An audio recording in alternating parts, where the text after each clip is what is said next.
P T I کے رکن قومی اسمبلی اسد کیسے نے کہا ہے کہ غزہ معاہدے پر اتنا بڑا فیصلہ لیتے وقت آپ پارلیمنٹ سے تجاویز لے لیتے.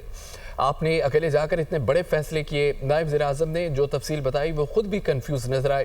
ٹرمپ کے 20 نکات نہیں آئے تھے تو پہلے ہی ٹویٹ کر دی پاکستانی عوام کسی صورت اسرائیل کو تسلیم نہیں کرے گی. اور شمع جنیجو کہتی ہیں کہ وزیر اعظم کی تقریر لکھتے ہیں اور وہ کس طرح وہاں پہنچی اس کی انکوائری ہونی چاہیے.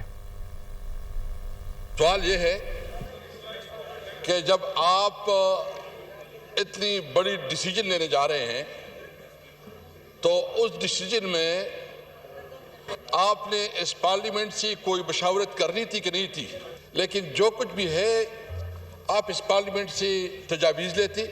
میں پوچھنا چاہتا ہوں کہ میاں صاحب کو کیا جلدی تھی کہ ابھی مسٹر ٹرمپ کا وہ 20 نکات تھی پوائنٹ بھی نہیں آئے تھے کہ اس نے ٹویٹ کر دی. میں اس موقع پہ کہتا ہوں کہ پاکستانی عوام 25 کروڑ عوام کسی بھی صورت میں اسرائیل کو تسلیم نہیں کریں گے. یہ جو شمع جنیجو والا ایشو ہے وہ کہہ رہی ہے کہ میں پرائم منسٹر کی سپیچ رائٹر ہوں. میں پوچھنا چاہتا ہوں کہ اس قسم کے خاتون کیا اتنی سنجیدہ اور سیریس ڈیلیگیشن میں وہ کس طرح گئی, کس کے حکم پہ گئی, اور اس کی کون اس کو لے کے گیا, اور کون اس کے رسپانسبل ہے, اس کی پراپر انکوائری ہونی چاہیے.